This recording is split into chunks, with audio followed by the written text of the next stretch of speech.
Hey everybody, welcome back to Red May, your 1 month vacation from capitalism.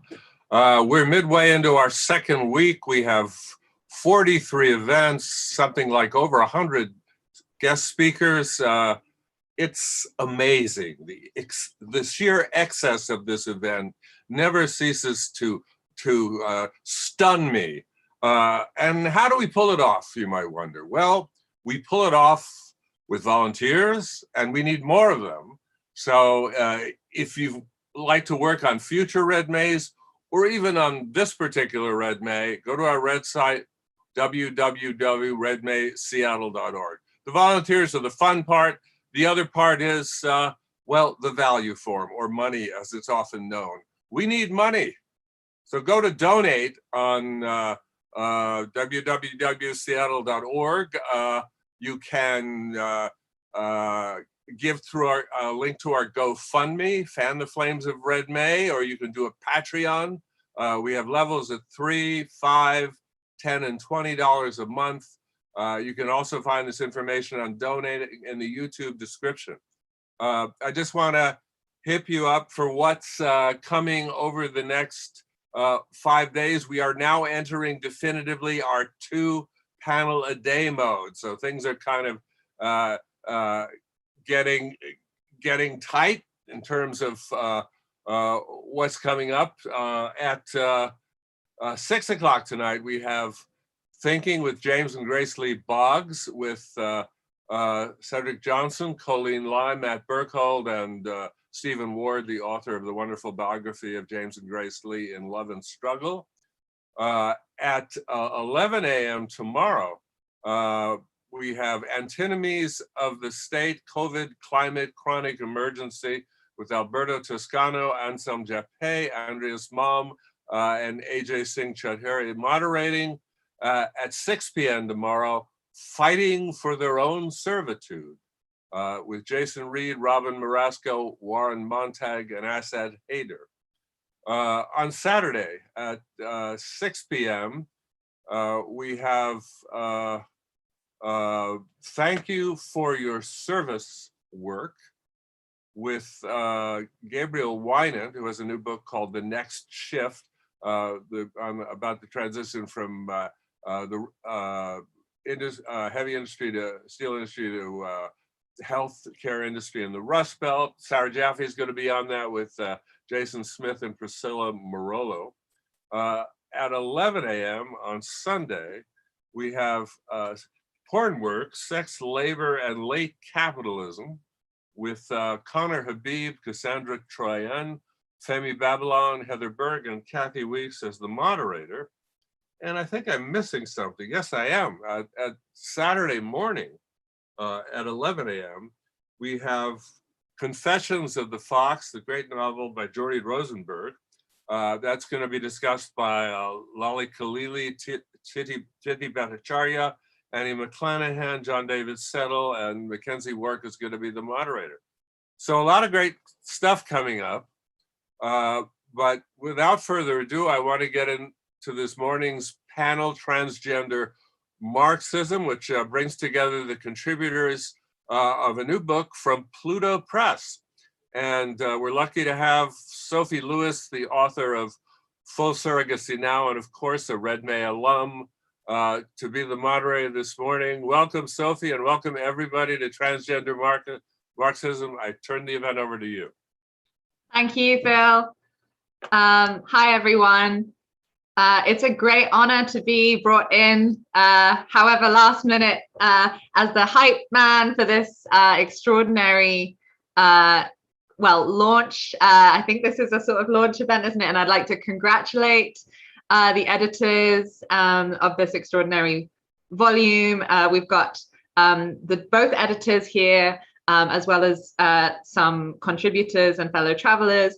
I'll introduce Jules and Elle first, and they will speak. And after that, so as not to overwhelm you with a wave of introductions, I'll introduce each in the order, I think, Michelle, Nate, and Violet from CAACD in that order. And then I'll be taking questions and hopefully making myself kind of scarce to enable the discussion amongst this extraordinary kind of array of experts to proceed and unfold. So Jules, Joanne Gleeson, is a writer, comedian, and historian. She has published essays in outlets including Viewpoint Magazine, Invert Journal, and Vice, and performed internationally at a wide range of communist and queer cultural events. And Elle O'Rourke is a political economist and gender theorist, currently researching critical theories of financialization. She is co-founder of New Socialist, a magazine of left thought and commentary, where she serves as the economics editor. So over to you two, and congratulations again on Transgender Marxism. Yeah, thanks so much, Sophie. Thanks, and double thanks for standing in at short notice after Jordi Rosenberg sadly wasn't able to make it today. So this session, I think this is the first of our hype sessions actually to promote the book. So we're hoping to just provide a preview for what you can expect next week when the book is released at all distributable bookstores, if you can make it to them safely. It's also available for pre-order now on the Pluto Press website, so check that out, and they have free merchandise as well. You can get a transgender pin if you want to get like some commodities with your anti-commodity politics, why not? So today, I think this session is primarily going to be contributors kind of like talking about the essays they provided to the volume. But firstly, myself and Elle are going to talk about what we were trying to do. And I guess we'll kind of start with what we have done. So this book consists of 16 essays, well, the introduction and the afterword, and then 14 kind of original essays, all of which are being published for the first time, at least in print. I think mine was originally put on the Pluto Press website, but the rest of them, it's the first ever publication. So this is like quite a large chunk of text. I think it's 288 pages of transgender Marxism. And yeah, so what a collection of this size and kind of scale and scope has allowed us to do is to provide a kind of breadth. And I think it's like this appropriate sort of variety of different perspectives, which we're hoping is going to help us sort of overcome this existing predicament or plight which transgender people in revolutionary movements often find, which is that we're sort of like relegated to this role where we're like the voices of critique. I think most people who've been in revolutionary movements have surely found, including at say purportedly inclusive feminist events, for instance, we often find that sort of it's our role to introduce this perspective or introduce this role, introduce this like point of view in a way which it's quite rare that any one given trans person is really able to do. So this was sort of the aim with providing a collection which was able to bring together quite so many thinkers. And yeah, so this is sort of tied in with another overarching concern of us as editors, which is we want to sort of like, we want to like include, but also not necessitate this reliance on the confessional style, which is something that both within revolutionary writing and kind of just trans writing more generally has been identified as a problem for a good long while. So this this collection does have confessional pieces, I think some pretty remarkable ones, including like the bridge between politics, between identity and organizing by Farah Thomas, and J.N. Hode's encounters in Lancaster. So like confessional writing is like included, but I think that like this can't really be the limit of transgender theorization. And like our hope is that each essay in this collection is articulating this kind of contribution to a particular topic which each of them is concerned with. And hopefully this is going to provide like a lasting insight rather than kind of like requiring contributors just to sort of report back on their particular identities or areas or life conditions. So the kind of stuff we've got covered in the collection includes themes specific to Marxism, like social reproduction. which Noah and Nat's essays are both, Noah Zazanis and Nat Raha have both provided essays kind of focusing on that. We have like concerns like labor ethnography, transition in the workplace, which Michelle O'Brien is going to read a section of her contribution to, as well as Kate Doyle Griffiths. There are various like other strands of like, there's various other strands of like transgender Marxism, which we've seen a lot of, which we've tried to kind of include in one way or another, like for instance, psychoanalysis and Zandra Metcalf's essay, and also kind of philosophical investigations concerning like epistemology, phenomenology in the case of Zoe Belinsky's piece, and also materialist feminism in the case of Anya Weiser-Flowers. And so like, as hopefully this little kind of sketch of an overview is giving you the impression, like there's like quite a wide array of different concerns, questions, traditions of revolutionary thought and so on, which are in here. So this kind of brings me to a hopefully illuminating question. So like, speaking as one of the editors, like, as a collection, like it was a lot of work, it was a lot of labor to put this together in the way that any book is. Like it required a large number of hours to contribute it, but I wouldn't actually say it was especially challenging. Like this is quite an easily possible volume to put together. There were actually like several essays. I think probably, this collection could have been, I think, around 320 pages long, but we sort of along the way had to lose 2 or 3 chapters, which like, I just couldn't make it in there. So like, why was it so easily possible for us to put together something of this kind? And why is it so easy to imagine that like someone could easily come back and do some kind of response piece, like do a transgender Marxism too? So I think there's like 2 sort of key things which are going on here. And one of them is obviously like the expansion of trans culture, which has occurred, I guess, since the so-called tipping point, which is now sort of like hackneyed and old hat reference, seeing as it's a 2014 Times cover, right? Like we seem to be well past that. So at this stage, like clearly trans culture has moved into something resembling a mass rather than a subcultural phenomenon in a way which is quite confusing and confounding and hard to get to grips with, but is clearly something underway. But on the other hand, there's also this ongoing stigmatization, which is at once a holdover from this, from sort of bygone eras.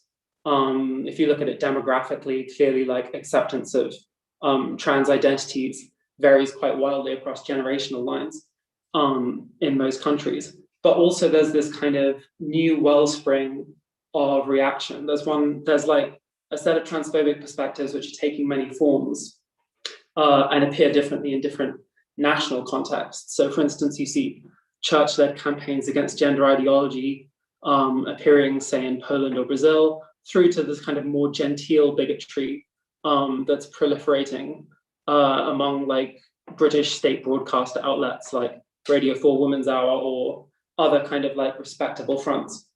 So like between all of that, there seems to be at once, there seems to be more out trans people and more people interested in revolutionary thought than ever, but also this kind of pressing urgency to grasp and respond to this kind of redevelopment and this reformation of different kind of forms of bigotry and kind of different ways which were being immiserated day in, day out. So this sort of produces a need for a theory and other kind of types of thought besides theory, which permits us to sort of be doubly uncompromising. So doubly uncompromising in neither kind of making a pretense that our particular struggles as trans people are a sideshow or like a distraction or something which run parallel to other revolutionary social thinking. So like refusing this idea that trans identities or trans existences can be placed outside the purview of the properly political, but also not expecting that necessarily, our focus can kind of be on our full development of ourselves as trans people, and that's going to in itself substantiate a revolutionary breakthrough.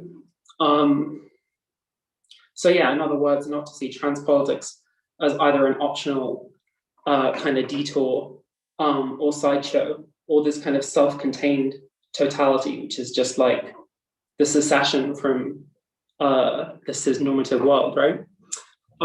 So that's kind of like the gist of the context.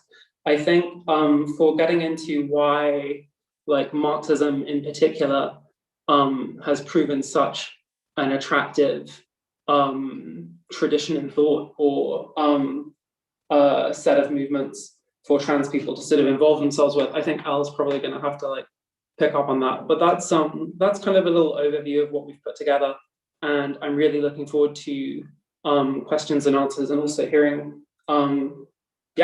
talks from the people who we've convinced to submit essays to this collection. Okay, so thanks a lot, and it's very nice to be speaking at Red May.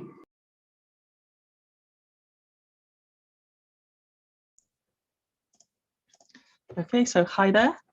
Thanks for inviting us, and thanks, Sophie, for stepping in right at the last minute. I guess I will be talking a little bit about the Marxism of the transgender Marxism, and Jules has talked about the transgender a bit. So why transgender Marxism? Since the original publication of Capital, debate has raged about how thoroughgoing or adequate Marx's deconstruction of capitalist social forms actually is, sparked by a certain ambivalence in Marx's own project on these questions. While his intention was to historicize the social construction of all legal and social categories as matters of property, capital, and class domination, to what extent is Marx's critique also a foreshortened one? How different would Marx's account about the rosy dawn of industrial society be if he made Liverpool rather than Manchester his home in exile, or of his dispatches to the New York Daily Tribune on the convulsions of money markets on Lombard Street, driven by disturbances on the continent, were instead dispatches to the Manchester Guardian about the travails of Wall Street, driven by tremors on the plantations and slave-dealing markets of America's cotton frontier, or if he had seen the employment of women in industry not as a recent and emasculating phenomena, a general law of capitalist development emerging from the advance of the factory system, but a more complex and long-term trend in Britain's industrial social history where women were present throughout, or if he had seen that the very dynamics driving a thoroughgoing transformation in industry and the world of work were also reshaping the other hidden abode, the private household, in equally dramatic ways, or if he had focused his lens not on the relations within Lancashire's cotton mills, but on the sugar plantations of Europe's tropical colonies. Transgender Marxism proudly sits in a long line of elaborations and novel extensions of Marx's thought, where others might see contradiction or incoherence or illicit distortion. How can there be a transgender Marxism of all things? We see no incongruity at all. So when it comes to debates on identity thinking, identity politics, and their so-called indissolubility with questions of class, we do not recognize accounts of Marxism that suggest Marx is indifferent to the messy sensuousness of human affairs, the reality of social distinctions, and how capital transforms these ascriptive distinctions into a material force. For our part, when we were beginning to write the book, key to our agenda was ensuring that trans life itself comes into focus, clearly into view, rather than a transcendent principle of trans that comes to obscure the particular struggles of trans people in the face of capitalism. Trans people already occupy a very awkward space in social theory and Marxist politics as well. So the main currents of Marxist feminism have largely done a disservice to trans identities, often gesturing towards trans people and proceeding to write the sort of feminist theorizing that they wish to write anyway. Or to take a recent example, Silvia Federici's recent book were placed alongside plastic surgery and surrogacy as examples of fiendish capitalist body modification practices that go too far. So when not actively vilified or included as a polite footnote, many assume an interest in trans people thanks to our marginalization, as we are more likely to experience poverty, destitution, engage in sex work, experience abuse and mistreatment by wider society, the police, the criminal justice system. We tend to be more radical than general population, and thus a special source of interest. In particular, because we occupy a liminal and ambiguous space in the gender order, we are taken to embody, or at least provoke, a space of subversion and rebellion, one that can perhaps shake existing society out of its complacency vis-a-vis sex and gender, so a gender vanguardism of sorts. The upshot is that trans people are a special source of recruits, a fashionable cause to follow, and sotto voce bearers of a special responsibility. So as an account of trans life, this is precisely negative. We are of note due to our suffering, stigmatization, and our travails, and little else, little experiences, little spaces left for the actual substance of trans life, the experience of surviving in the context of separation that we already share among ourselves, and the resultant insights for a broader and refreshed view of capitalist reproduction. But this is hardly an unprecedented theoretical maneuver when it comes to trans issues. Emma Heaney, in her book The New Woman, has shown that throughout modern history, trans women find themselves and their experiences represented always as an allegory for something else. Rather than being treated on their own terms, trans women often serve as the theoretical raw material to ground the universality of cis experience. Heaney traces this through the late 19th century and 20th century representations of trans femininity, modernist literature, sexology, and social theory. Literary modernism is replete with examples of trans women as metaphorical figures for the destabilization of inherited gender traditions, stand-ins for broader destabilizations brought about by urbanization, suffrage, and women entering new roles in the workforce, and with it attendant anxieties over masculine self-assurance and patriarchal right. In other accounts, transgender experiences serve as an example of the dizzying achievements of techno-scientific modernity and seemingly demonstrates the boundless plasticity of the human bodies and their potential. Or in Freud's hands, we appear as a degraded figure who is nevertheless a critical allegory for the unconscious that clarifies his theory of same-sex desire as inversion, castration anxiety. Here, feminization stands as a looming threat of egoic injury, clarifying the operation and universality of cis sex. So we can see echoes and wary repetitions of these framings in our own times, with transgender as a synecdoche for gender trouble writ large.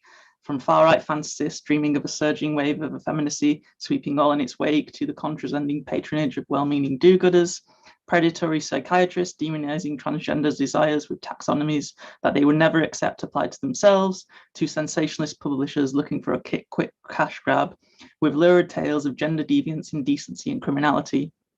Phobic Lacanian psychoanalysis casting transition as literally a psychotic desire, to the tenured yet tedious queer theorists scrambling to offer a novel articulation of stale and familiar territory. Trans people are frequently ushered onto the stage of theory for a grander purpose than themselves, only to be quickly dismissed in turn. Purpose served, premises intact. So this is a dispiriting state of affairs, and we wanted to break away from this usual way of approaching the matter, a more thoroughgoing account of trans life as it is lived from the inside, and not merely as a supplement to or afterthought to somebody else's theoretical story. And I think there is often a real felt need by many trans people for writing that counters these sort of entrenched ideas for understanding trans life, that speaks to them and their conditions, that is written by them and expresses what they know intimately to be true, yet frequently discounted. And for many trans people, that quite naturally means writing in a Marxist register. So when assembling the collection, we were keen to express the point that we don't really think there is one authoritative approach to Marx and his legacy, and nor have we sought to impose one. Marxism is a broad and living tradition defined by its continual internal dispensations, its vying schools and contested orthodoxies, and this is reflected in the collection itself. Different chapters find their inspiration in a different facet of Marxist practice, from Marx, the proto-sociologist with a voracious appetite for empirical research in the British, huddled over a table in the British Library, to Marx, the philosopher versed in the history of thought from Epicurus to Aristotle, who sought to apprehend in thought the tangled relations of modernity, capitalism, colonialism, and the arrival of mass politics, or Marx, the propagandist, a dedicated organizer, doggedly focusing on questions of autonomous workers' power. The collection reflects this diverse heterogeneity of approaches, traditions, and problematics, the broad appeal of different moments for Marx's and aspects of Marx's work to a variety of audiences, from investigations in cosmic value form rationalism and gender as a real abstraction, to gay communist Lacanian psychoanalysis, the immanent critique of psychological research, to the consonance of Marx and disability studies, Brazilian transfeminism, Black transfeminism, sociological workers' inquiry, Marxian Deleuzian analysis, and Marxist epistemological inquiry, each a different angle on transgender life, each a different angle on Marx's work, each a different approach to a thoroughgoing transgender Marxism. And I guess we would like to hand over to some of our contributors so they can express more. And Wonderful. That already answered all three of the questions I had jotted down to ask you afterwards. So that was yeah, very rich. Thank you. So our first speaker from the essay collection is Michelle Esther O'Brien, who is a practicing psychotherapist in New York. She received her PhD from the Department of Sociology at NYU. Her dissertation focused on how capitalism shapes LGBTQ organizing in New York City. Michelle is also a co-editor of Pinko, and her writing has appeared in Social Movement Studies, Work, Employment and Society, Commune, Homintern, Endnotes, and Invert. She is currently studying psychoanalytic practice at the Institute for Psychoanalytic Training and Research. Over to you, Michelle. Thank you, Sophie. So my piece was called Trans Work, and it's a piece of labor sociology. I drew from the New York City Trans Oral History Project that I worked with closely, and in particular 4 people that I had interviewed. I use their real names, but their first names to make them slightly less Googleable. And the heart of the essay is sort of 3 employment trajectories that actually reflected much broader patterns that we've observed in the world in trans life. A Naomi, who's a game designer and software developer, Nico, who works in retail, sex toy retail, and was involved in the unionization campaign at the Pleasure Chest, and Paris, who's a sex worker and then got into working in HIV and AIDS services. So that's the heart of the essay, and I'm not going to read that, but I'm going to read the introduction and conclusion, where I sort of frame the piece and make some slightly broader conclusions from it. Trans work. Carolyn grew up in a difficult working class Irish American family in Brooklyn in the 1970s. Years before she came out as a woman, Carolyn's gender dysphoria led her to make some difficult choices about how to present her gender. In 1986, she graduated from high school and had been growing her hair to chest length for 2 years. She refused to cut her hair for reasons not fully evident to her. Quote, "My gender dysphoria, I didn't think of it that way back then. I could not cut my hair. I could not mentally do that." Her long hair was extremely disruptive to how others experienced her as otherwise presenting as a young man. People were daily hostile and threatening to Carolyn. She recounts, "From a work perspective, I was completely unemployable. Before listing a series of working class positions she was offered contingent on her cutting her hair. Instead, she turned to substantial and chaotic drug use and dived into the 1980s metal scene of Brooklyn, where long hair was socially acceptable. She cobbled together precarious and temporary jobs from scattered family members. After spending the 1990s in anarchist organizing, Carolyn eventually found work as an out trans woman at a Manhattan sex toy shop called Babeland. Babeland was lesbian-owned, marketed itself as feminist and pro-queer store where sex non-eligible staff could answer difficult questions, and hiring a trans woman felt fit broadly with the owner's self-conception. At the time, it was one of the only formal wage labor jobs where Carolyn could be out as trans. Long after she left Babeland, the staff there unionized, led in part by many of the trans people on staff who were particularly furious over the gender harassment they suffered on the job. Today, Carolyn teaches others how to rock climb and lives in the Hudson Valley, north of New York City. In Carolyn's story, we see broader themes that face trans people around work. Trans people have a hard time finding work, usually get treated poorly in most of our jobs, and end up poor. Carolyn, like many trans people, felt a deep and strong commitment to express her gender, even in the initial steps of growing her hair long. This gendered choice sharply constrained her employability, contributing to a period of drug use and social marginality. Even as she regained stability in her life, Carolyn's employment options were sharply limited. The retail job she was able to find was accessible because of subtle gendered expectations that enabled trans people to eventually gain an employment niche there, where they were able to wage a collective struggle as trans workers. And now these are the last two sections. Gender discipline and the labor process. The experience of trans people in work has much to offer in how we understand gender freedom and gender oppression in the lives of working class people. Trans people have so much trouble finding work because work itself imposes gendered expectations on everyone. Trans people's experience of work, not being able to find it, getting a foothold in only a handful of industries, being subject to harassment and the risk of violence on the job, makes it clear that all working class people are subject in their jobs to forms of gender discipline. For the many people forced to try to get by on wage labor, criminalized informal employment, the experience of work is central to our day-to-day quality of life and well-being. Working class insurgent movements have long documented the many horrors and abuses of so much work: unsafe working conditions and risk of death, abusive and cruel bosses, crushing boredom or desperate competition, or just the despair of being subject to a process antagonistic to our humanity. Gender discipline is an underappreciated and major dimension to this daily misery for proletarians. All work imposes some varying forms of expectations for gender expression and gendered behavior. Gender takes many forms in the labor process.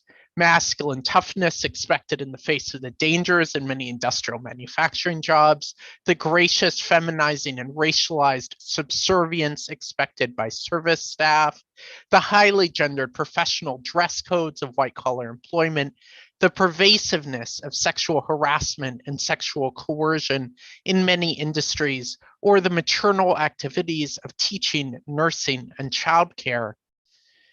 The almost complete power of employers over hiring and firing, particularly in at-will employment in the United States or zero-hour contracts in Europe, where employers can fire a non-unionized employee without reason, allows employers to impose any arbitrary bigotry without apology.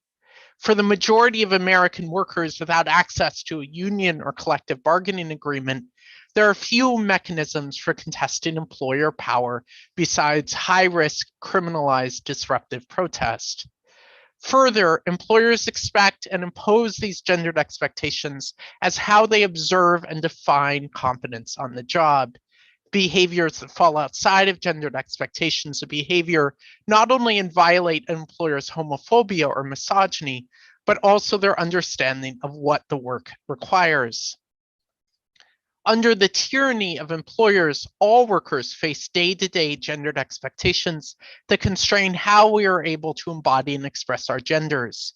The room available for working people to explore and experiment with our genders, and the opportunity for trans people to transition or find employment in the first place. Like many people's experience of the family, employment is an institution of gender violence and gender coercion. Gender freedom and the future of trans work struggles. The many forms of how trans people wage class struggle have much to offer a broader vision of gender freedom against capitalist society. For trans people in tech, like Naomi, we see this class struggle and the strong solidarity between cis queer women and trans women in their battling against gender fascists and Gamergate, or against institutionally sanctioned misogynistic sexual harassment at Google. For trans workers in sexualized low-wage service retail like at Babeland, this class struggle can take the form of fighting for unions that place gender safety, right to gender expression, and trans leadership as central concerns. For the trans people excluded from employment, mostly poor trans women of color, we see collective action in sex worker organizing, in the highly organized systems of mutual aid in the ball scenes, in the dense social networks through which people survive and support each other. For trans social movements broadly, Many of the major policy battles of recent years include a substantial attention to the conditions of unemployment and hardship with work faced by trans people, in opposing sex worker criminalization, in fighting to ban open discrimination against employers on the basis of gender expression, in calling on LGBTQ service and advocacy organizations to employ more trans people and treat the trans people they employ well. As trans people make headway in these struggles over access to work and transforming the gender expectations of work, this opens on to a potentially broad struggle of working class people over rights to self-determine one's body, to express one's dignity and joy, to find pleasure and love with each other. Even the struggles of trans sex workers open on to broader questions of how unwaged and unhoused people survive, against mass incarceration and criminalization, against coercive social service regimes, for the need to forge non-work strategies of getting by. Trans people fighting for dignity in formal employment, the right to survive outside of work, is the leading edge for working class people to discover the power and pleasure in refusing the gender expectations imposed on everyone. Trans work struggles and what they offer to the broader gender freedom of the working class breaks open the relationship between identity, liberation, and class struggle. Rather than identity politics being arbitrarily opposed, in trans work struggles, they are inseparable. In trans work fights, we see the possibility of a deeper and fuller freedom than further subjugation to work. Dependency on labor markets constrains the ability of all working class people to fully express one's potential, self-development, and self-expression in the world. Gender is central to the fundamental means of humans to fulfill ourselves, to find our creativity and our dignity, to express beauty, and to experience pleasure. Trans people, whatever the limits of or costs, show a remarkable and rare commitment to courageously following non-conforming yet fulfilling self-expression. Hence, trans people waging struggles for economic survival offer a means of imagining a class politics that pursues the potential for full human development. Thank you. Thank you so much, Michelle. Wonderful. Next up, Nathaniel Dickson is a transgender communist teacher and doctoral candidate in the SUNY State University of New York at Buffalo English Department. They are interested in radical and speculative literature, science, and environmental writing, and race and gender. They mostly write about pedagogy, alienation, and the places where the political and the aesthetic meet. Over to you, Nate. Thank you, Sophie. I had a minor existential crisis trying to write a bio because I hadn't done it in so long. Good morning or afternoon or evening to all of you, depending on where you are today.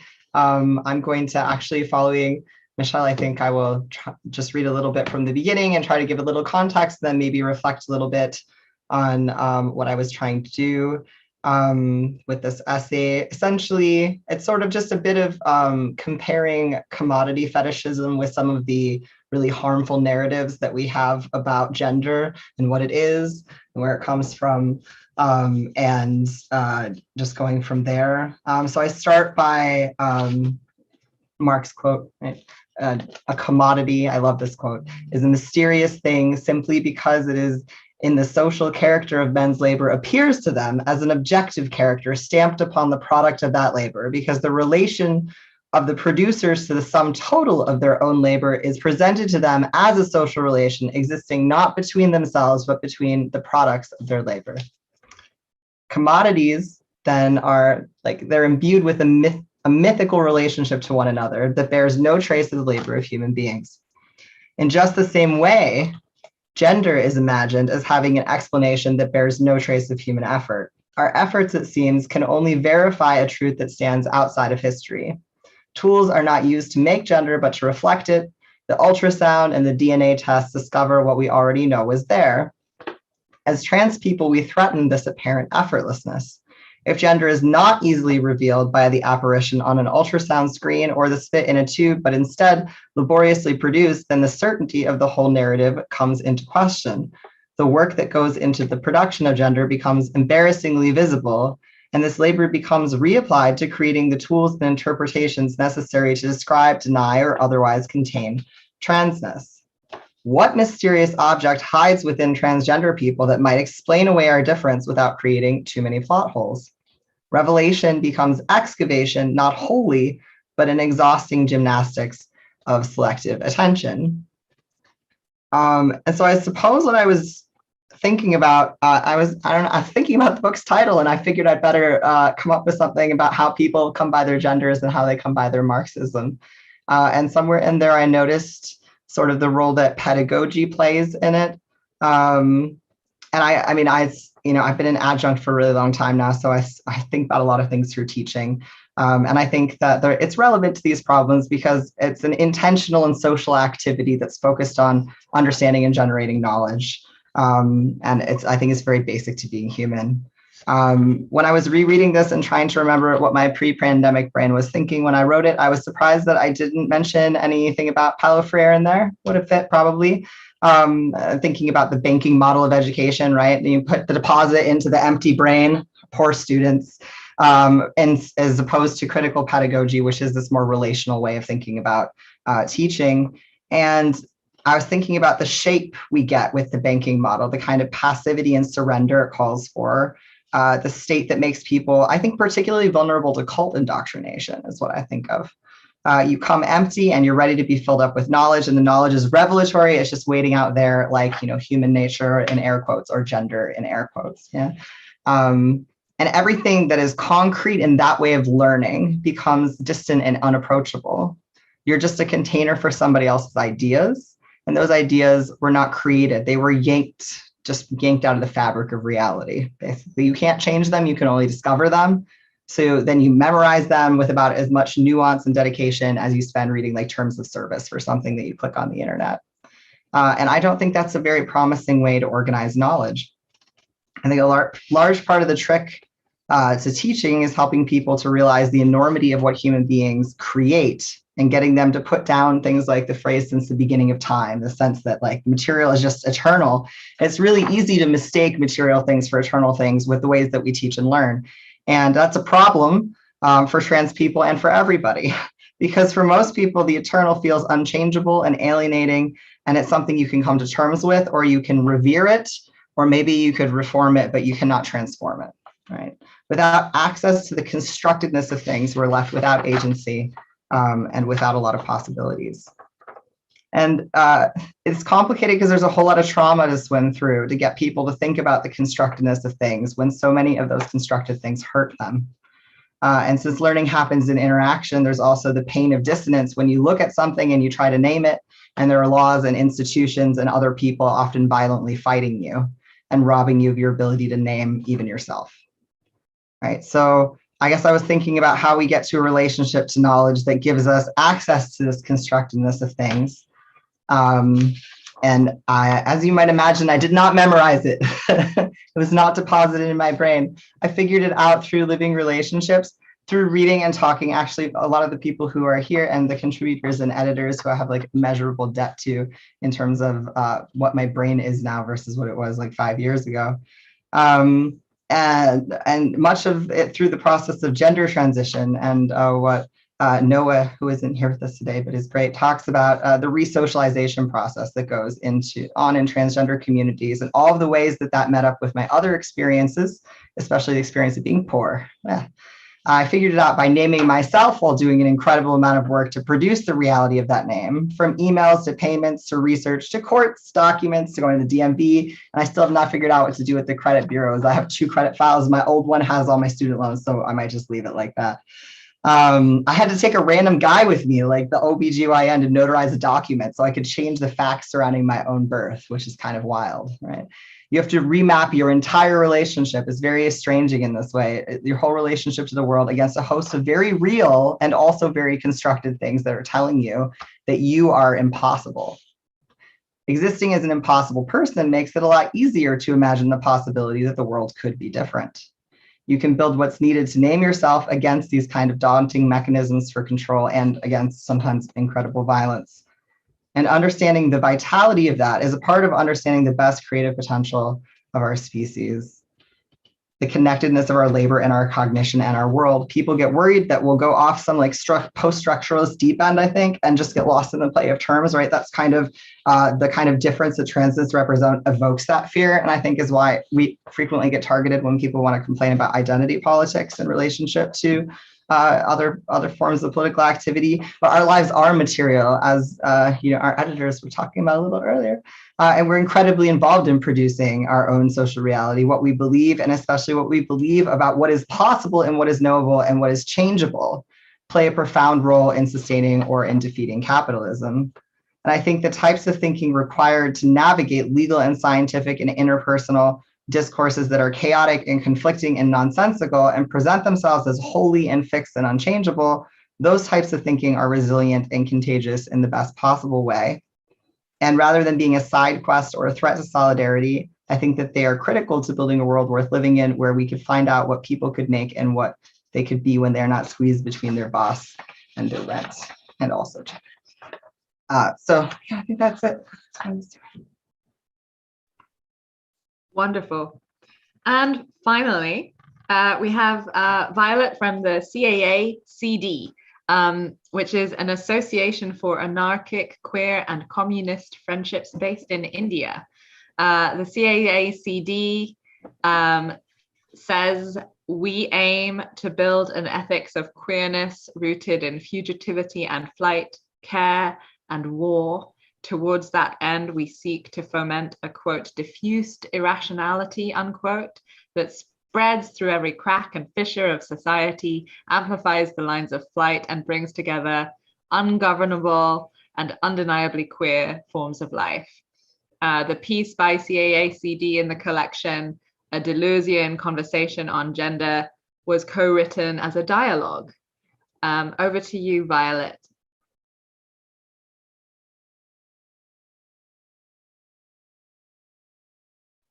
You're muted, Violet. Yeah, I was saying thank you so much, Sophie, for the introduction. Yeah, so I just want to thank Jules and Elle, and without Jules's encouragement and help, our conversational piece wouldn't have made it into the book. So I'd just like to thank her again. As for our piece, which is called A Deleuzian Conversation on Gender, I feel like there were three things we primarily wanted to do. The first, through the casual and conversational tone of our piece, we wanted to challenge the notion that theoretical ideas only have their space within the walls of the university.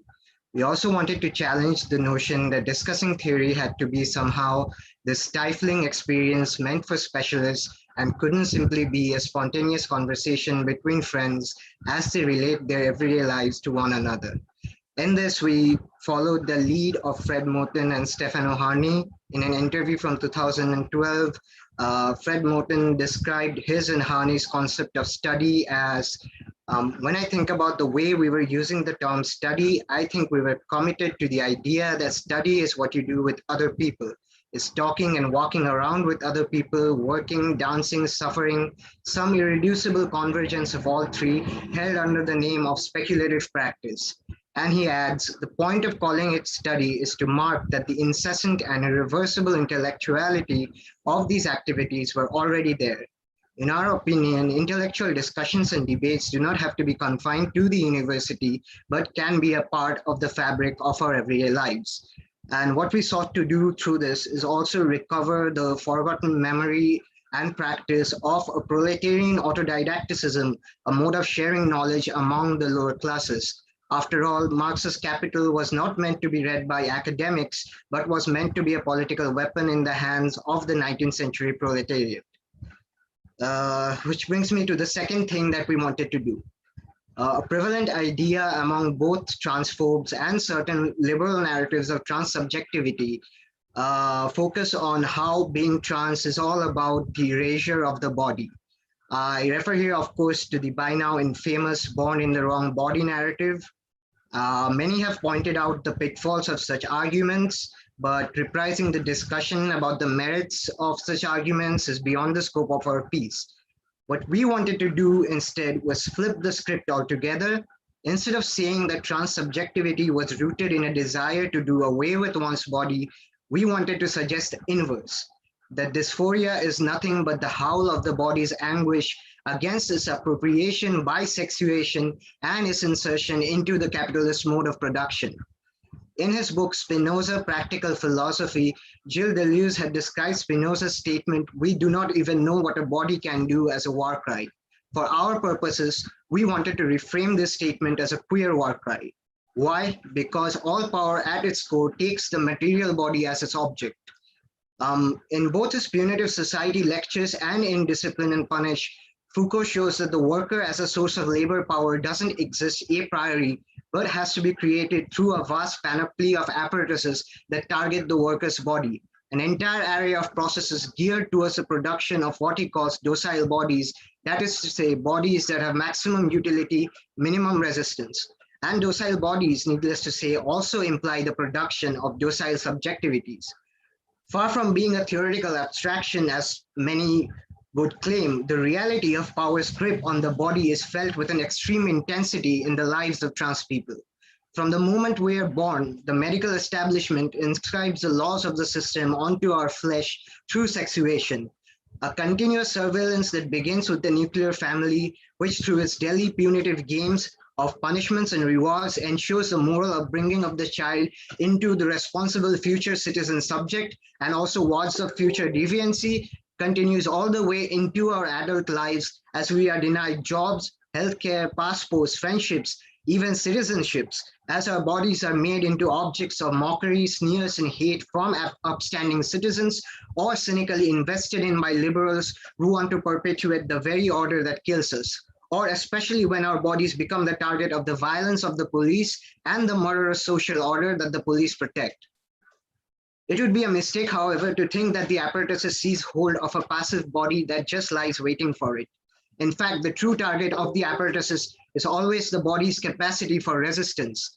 In his Punitive Society lectures, Foucault shows that the true target of the disciplinary apparatuses was resistance on part of those who refuse the wage labor regime, either through acts of explicit violence such as machine breaking, or even more dangerously, through what he refers to as an infra-legal illegalism, an illegalism that precedes the law and that involves refusing to constitute one's body as a source of labor power.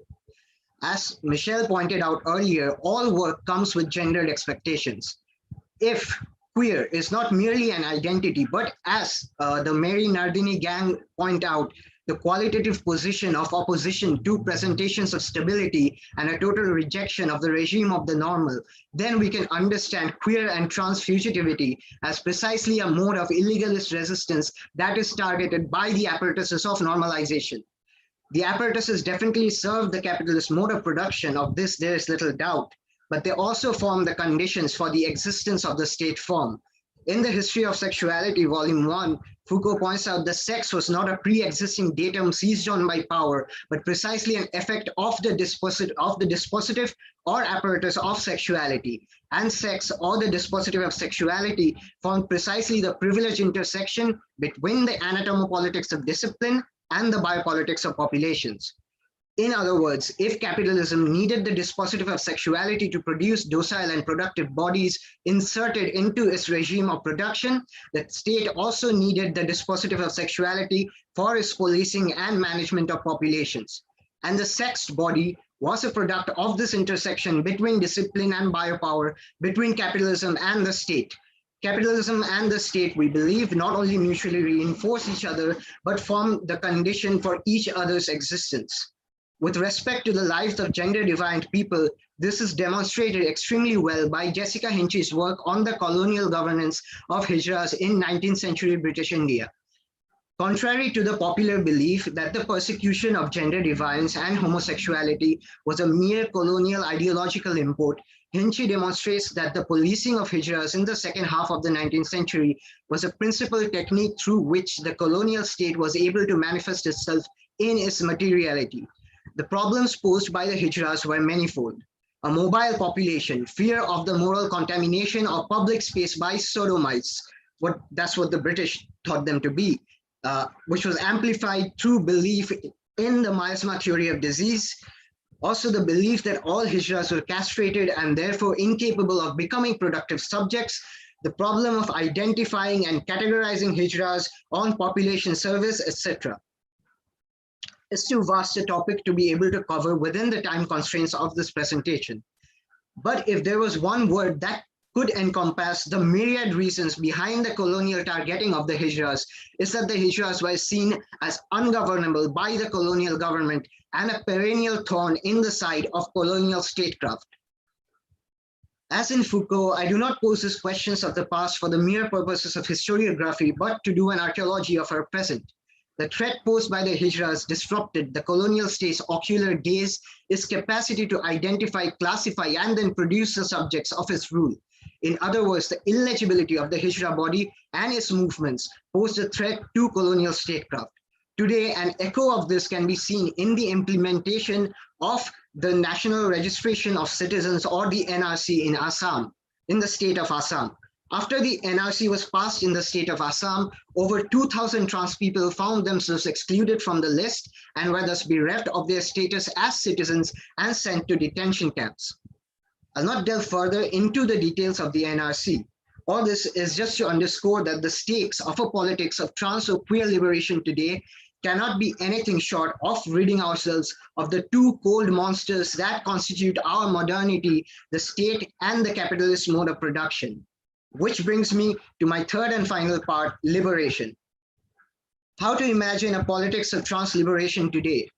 In our piece, we broach the topic of reterritorialization on the plane of the state and capital, but we do not lay out an exact blueprint for trans liberation.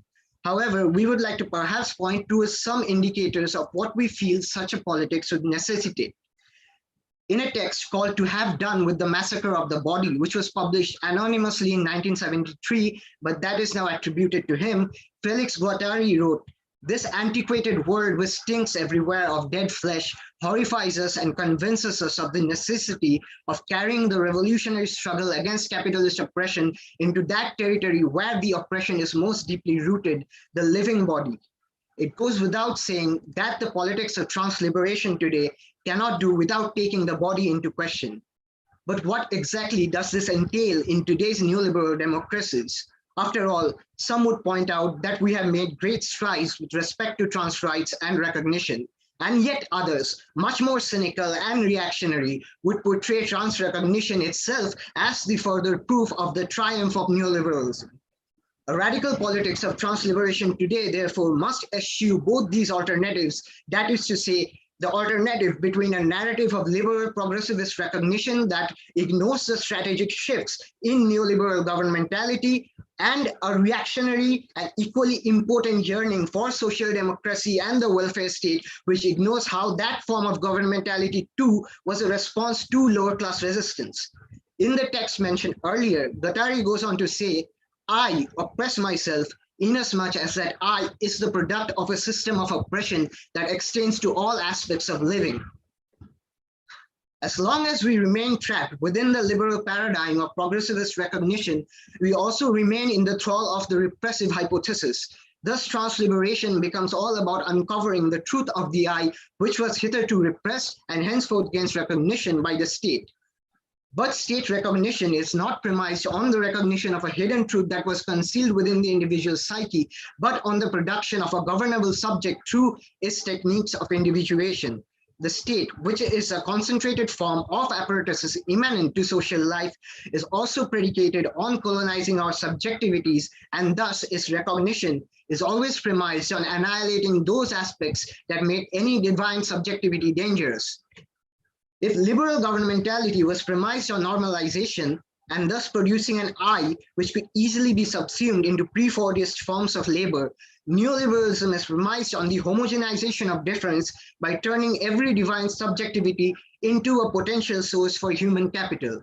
or producing an I that acknowledges difference insofar as all difference can be subsumed into the logic of an entrepreneurial subjectivity.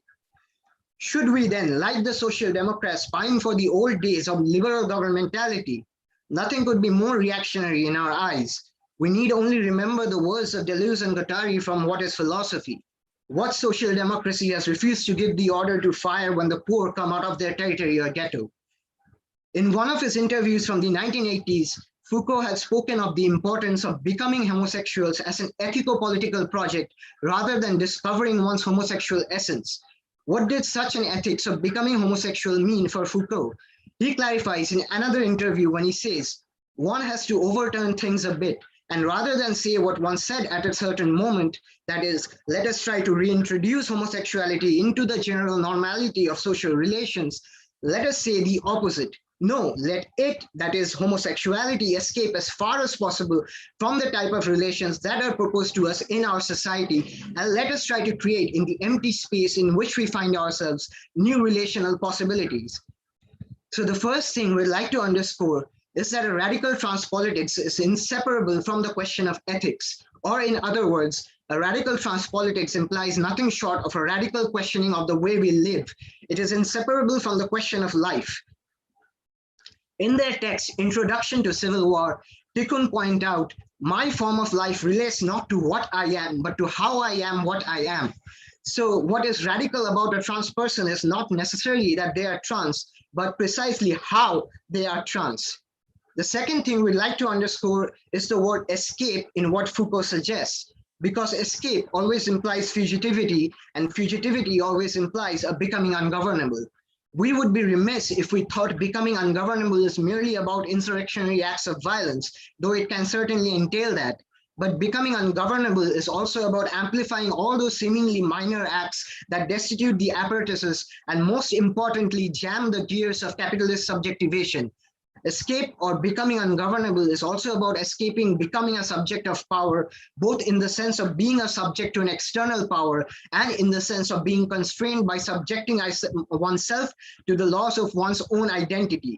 We must learn to profane the predicates used to make us governable so that they no longer be an accomplice in policing, but are restored to common use through playfulness and friendship. It is up to us then to find the connections and to forge the necessary acts of care, friendships, and love. It is up to us to fuse the war machine and the care machine in a queer manner, in a queer trans manner, such that each act of care, each act of friendship, each act of finding one another also becomes a declaration of war and vice versa. It is up to us then to forge a trans and queer ethico-political project of becoming ungovernable. Thank you. Thank you very, very much, Violet. I forgot to say that the CAACD stands for the Conspiratorial Association for the Advancement of Cultural Degeneracy. And this was a question that came up on the YouTube live stream just now. So I thought I would specify. And segueing from that, unfortunately, we've lost Michelle, who had to go work. But I actually would like to, since we haven't got questions from other audience members so far, I'd love to ask you all whether there is something that you would like to respond to without my assistance from one another's presentations. And as a follow-up, this question of degeneracy, which comes up also in the introduction, is something I'm curious about. So hold that in your minds. Perhaps we could draw out the different approaches to the politics of degeneracy and monstrosity later on in the discussion. But first off, do you have any immediate kind of ricochets or things to ask one another?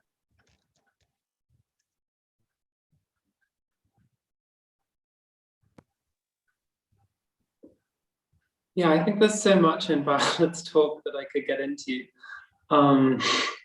Yeah, really quite a remarkable set of talks from all of our contributors. But I'm especially interested in this becoming homosexual point, which I think implicitly you were kind of suggesting that the same would hold for transsexuality or trans political moves, right? That we could kind of take the same approach.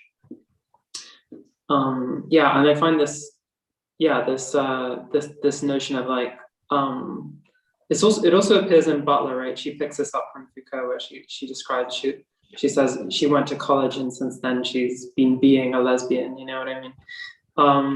Yeah, I'm really interested in that particular point. Like, yeah, thought that was great. Thanks, Jules. Yeah, I think you have it right that it also implies the same thing for trans politics. And I think it's really the ethical aspect here that's so important, and that's a rebuttal to both the kind of liberal assimilationist trans politics that we see, but also the kind of complaints that come from really reactionary social democrats that we have been seeing, especially lately. So it's what separates a queer and communist trans politics from a liberal trans politics is precisely the fact that queer and communist trans politics also implies a question of ethics, a question of how we relate to each other, how we relate to the world, and how precisely how we live. And that is what I think is radical about a queer communist trans politics as opposed to social democracy or liberal assimilationist trans politics.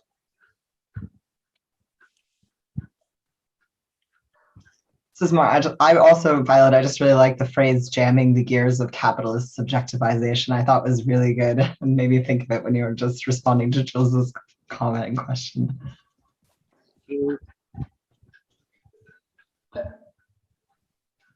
Yeah, I kind of feel like transliberalism, which Nat Raha has an essay from 2015 about this, which is not in the collection, but you can find it online.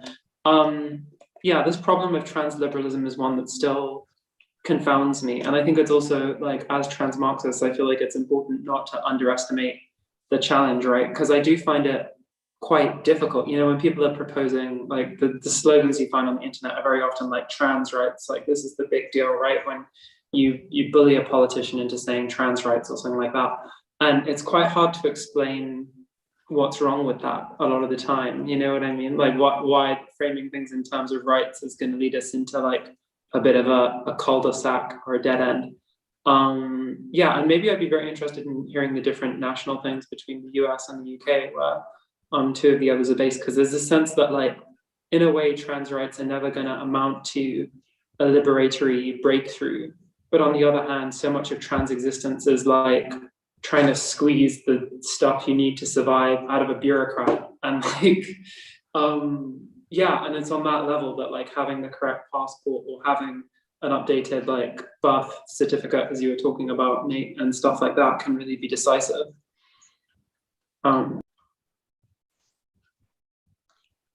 Yeah, I guess I can't,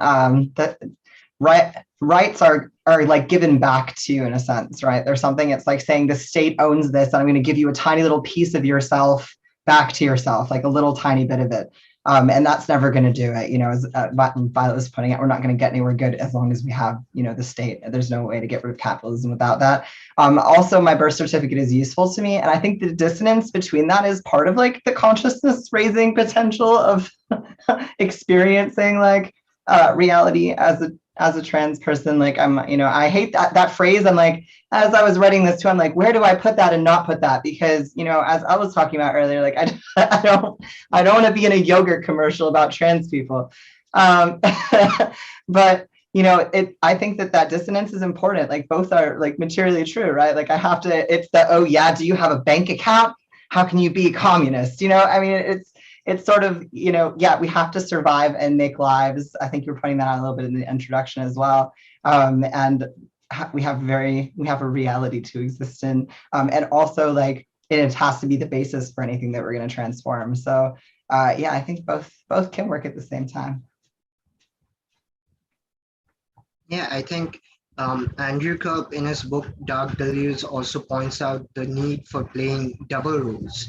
And I think that's really important. It's a matter of looking at the question of rights tactically and engaging rights tactically so as to, we engage rights insofar as the gain of certain rights can strengthen the real movement that abolishes the present state of things. But like if the whole movement becomes about recognition and rights, then we have a problem.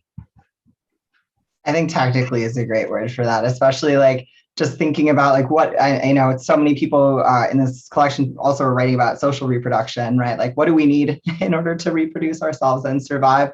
Because that's a prerequisite of any other activity, right? And being like mindful of it and having a tactical relationship, I think that's really awesome way of framing it.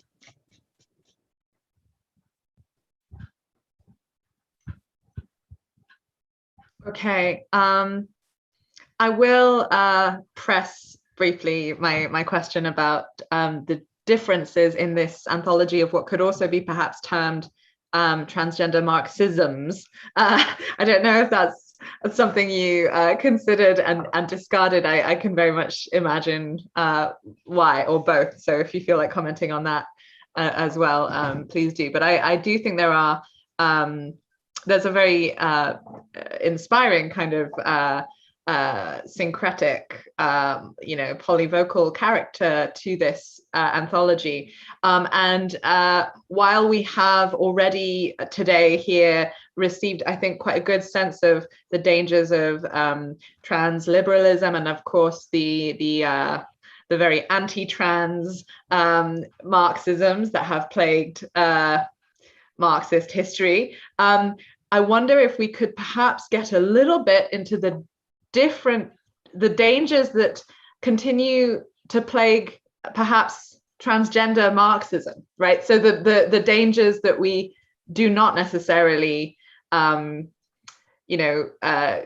away from simply by creating this correct and needful revolutionary field to describe our struggle and our thoughts. So I guess to me, the question of family abolition and the term degeneracy seem like a way into this. Perhaps in the introduction, Elle and Jules, you write, let's sum up. The convulsive rise of the global right has placed the transitioner alongside the migrant as a key symptom and agent of, quote, cultural degeneracy, unquote.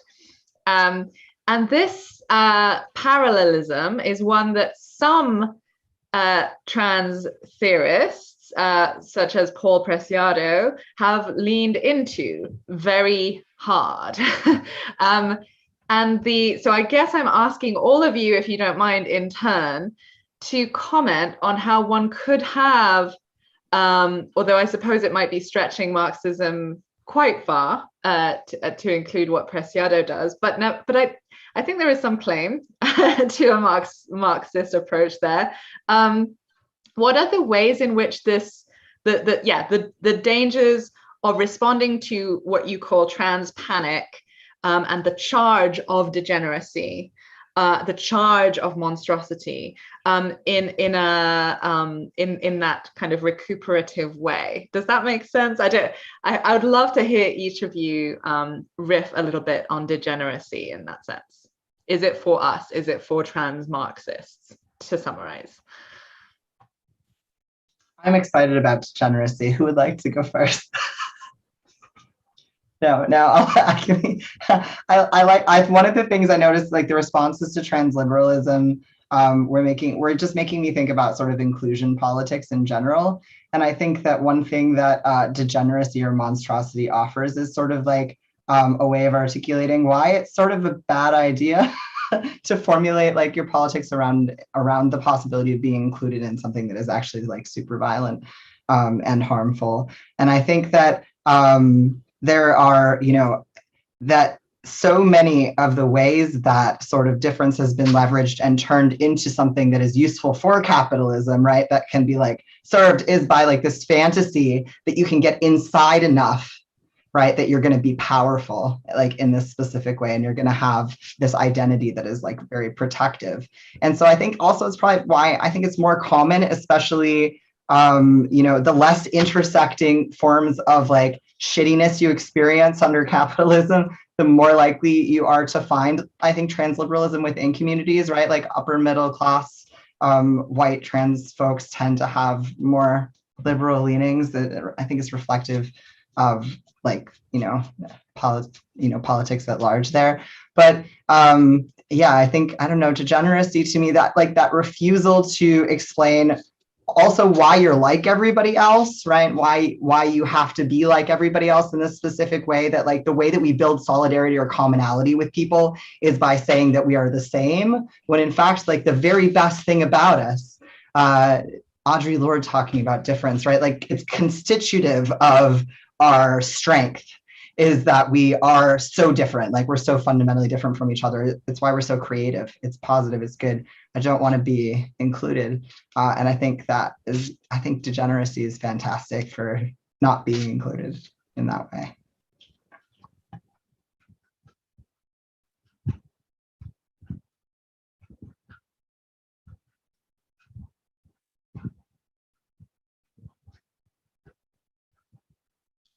No different perspective that wishes to be aired. Okay. I was just giving the others a chance, but I've got a perspective. Yeah, so concerning, there's a few different things going on in your question, Sophie. I suppose the first one is Paul Preciado, who I've read. I've read him. I wouldn't say I base very much of my thinking on his work at all. Maybe unconsciously, maybe as a cautionary tale. But no, I have I have no desire to like dismiss him or trash his contribution to thought, but I would not say it's especially relevant to mine. And I was not familiar with the writing you're referring to. I've since read all about it. So that was kind of like I don't know if that came out prior to ours or whether it came out after we'd already written this or what. So it was certainly not a homage. But one thing which actually Nate and I co-wrote, I think this was again for the Verso Books blog, kind of gets into the guts of this question, like migration and transition a little bit more. But what we're sort of alluding to there, I guess, is this, yeah, well, it's something I've noticed, and it's something which is very much tied in with the question of the household, which we explore in some length in the introduction, which is that a lot of the time, right-wing movements actually are much more adept at this, at kind of bringing things together in a way that often the left is more nervous to do. So often reactionary movements seem to just intuitively pull together these threads to empower themselves. And to like, yeah, speak in these languages of kind of like equating different things and whatever. And it's quite unusual. Like one of the examples we talk about is Black Lives Matter and the peak of it last year. It's quite unusual to see moments like that when obviously left-wing movements or tendencies kind of achieve the same thing. Which is why we found that moment, the Black Trans Lives Matter demonstrations, which happened worldwide, so encouraging. So that's kind of like what we're getting at. I wouldn't say that there's like an interest in us like leaning into the story, but kind of what we talk about in the Nate piece kind of quite practically is that also transition and migration are sort of two interwoven, often mutually necessitating kind of moments. A lot of the time it actually simplifies for life a lot to get out of the country for various different reasons. In many cases, due to better juridical regimes, better like prospects of updating your identity and whatever else. And also just because you're moving to a new place where nobody knows you, you can introduce yourself however you like. All sorts of advantages sort of accrue from crossing national borders, switching cities, even migration within countries. So like there's a great deal more to be said there. But I have consistently found though that like a lot of the times if you want to do like good revolutionary theory, you have to kind of like make sense of what the right wing and what reactionary movements are up to. And often that's almost like a head start on actually coming up with some kind of meaningful intersectionality or like whatever you'd like to call it. Yeah, that's my answer.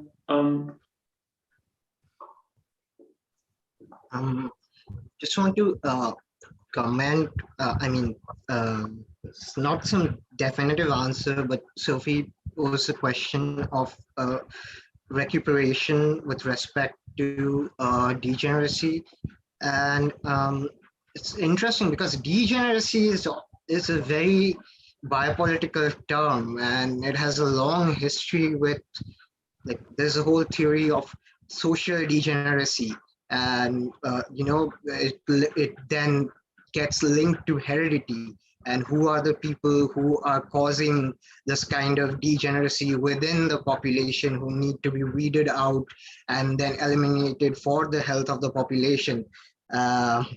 I think one of the dangers of recuperation with respect to charges of degeneracy is that, I mean, especially over here, what I've seen is a lot of the times when, like, stereotypes are made about trans people, a lot of liberal and NGO oriented people answer in the opposite. Like, it's obviously important to not give in to the stereotype, but they often fall into a kind of inverted stereotype, which basically kind of normalizes them as subjects, and it leads to this kind of bad division between the good trans people and the bad trans people. The good trans people who are associated with the NGOs, who attend LGBT events, and the bad trans people who are generally sex workers or who generally make a living through sex work and begging mostly. So that's obviously a danger. I mean, the danger lies in how we face the charge of degeneracy. Like, do we simply assert that, no, we are not degenerates, or we are not the real degenerates, you are the real degenerate, or something like that? Or do we, like, attack the very framework through which this kind of classification is made, like through which this kind of, like, through which people can be, through which subsections of the population can be weeded out as degenerates? So I think that is one of the points I wanted to. Great. Well, I feel very satisfied with the range of responses to that question. I just want to note, to be completely clear, the introduction by Elle and Jules makes very clear that the analogization of the figure of the migrant and the figure of the transitioner is something that is produced by the rising global right. It's not an analytic that is used positively by the contributors, as far as I can see so far. I haven't read the whole thing, I confess, which is sad. But so I want to bundle together two questions now that have to do with what else. TERFs from the live chat. So some feminist transphobia is couched in the language of Marxism, and some is not. But it is an interesting phenomenon, the phenomenon of the avowedly historical materialist, emphasis on materialist as in Kathleen Stock's recent book, sort of Material Girls, strain of trans-exclusionary radical feminism. One questioner in the audience asks whether we find any common ideological or affective traits among left comrades who suddenly come out as TERFs. What do you think drives them to assume this stance? Off the top of my head, I'm reminded of a comment Alyosha Tudor made on a panel I was very recently on to confront the emergency phenomenon of TERFism crossing the Atlantic from the UK to the US. And Alyosha said that the affect of the TERF is that of the fox hunter. Right? It's a sadistic, a cruel sport. The second questioner has a curiosity about the UK's specificity, which I know some of us here have written on, including Jules. The UK has seen a lot of transphobia on the even Marxist left. Why do you feel it's been different in that respect from, for example, the US, or is it? Perhaps we could also go broader than the opposition, UK, US. So yeah, let's address the TERFs.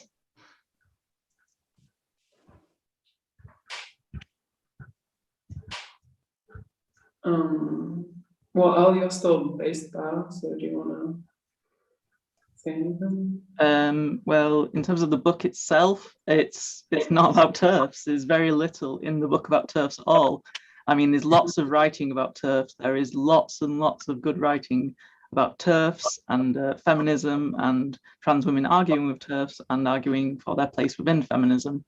We kind of wanted to pull the camera back and take a bigger, wider ambit on this phenomena, even though they're an important part. They do not make up many of the reflections or any of the reflections in the book. So I can't say that we devote a lot of our time or our thought to TERFs themselves. I think the primary affect of TERFism is just disgust at trans women, disgust at removing or changing bodies or just any sort of claim to womanhood from them. I don't know about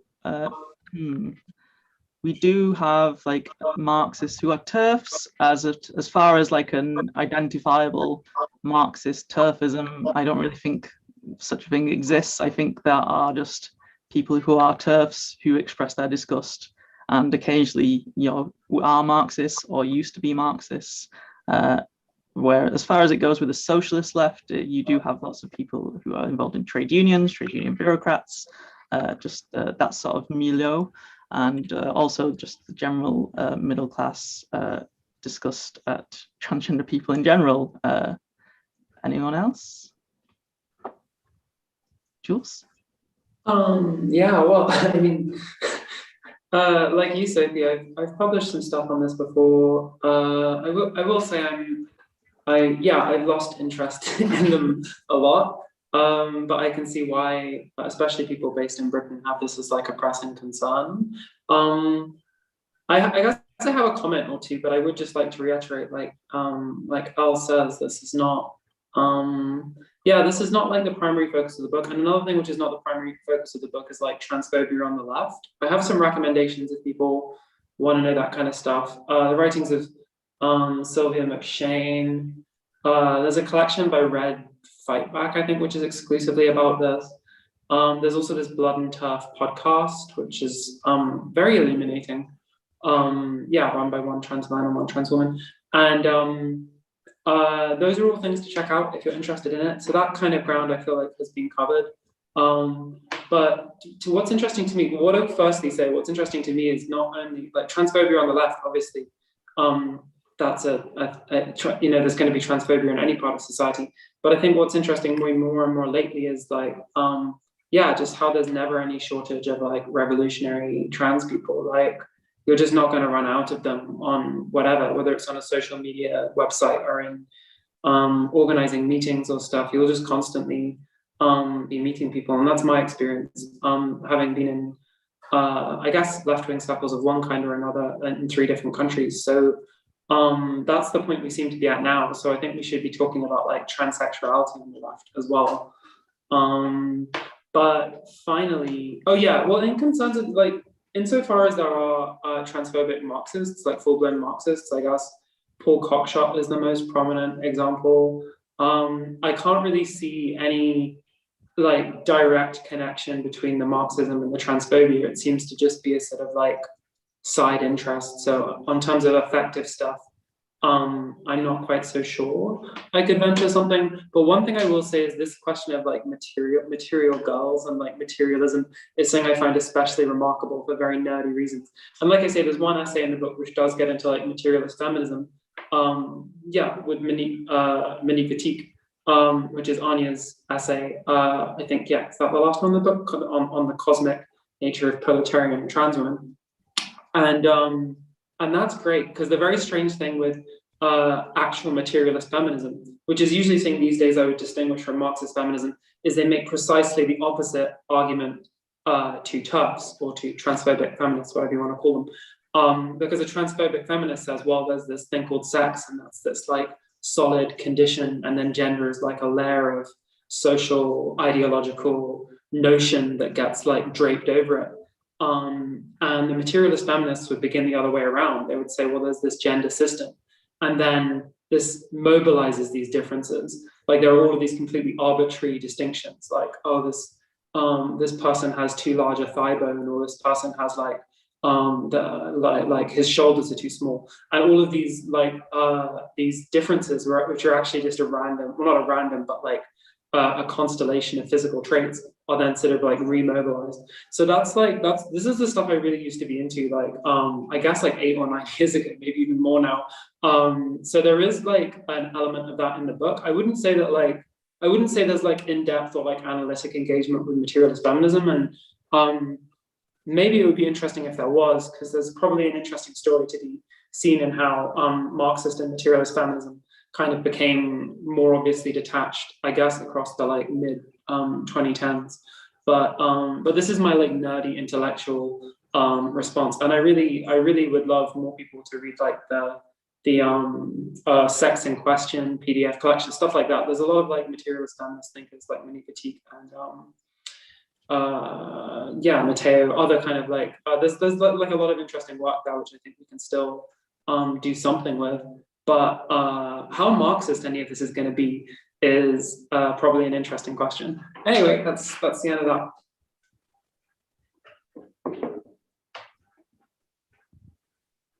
Yeah, I haven't read a lot of materialist feminism, but I have read Monique Wittig's One is Not Born a Woman. And like you said, like the positions that Wittig sketches out there is absolutely incompatible with turf politics. So yeah, I mean, I have faced a lot of turf Marxists over here though. I mean,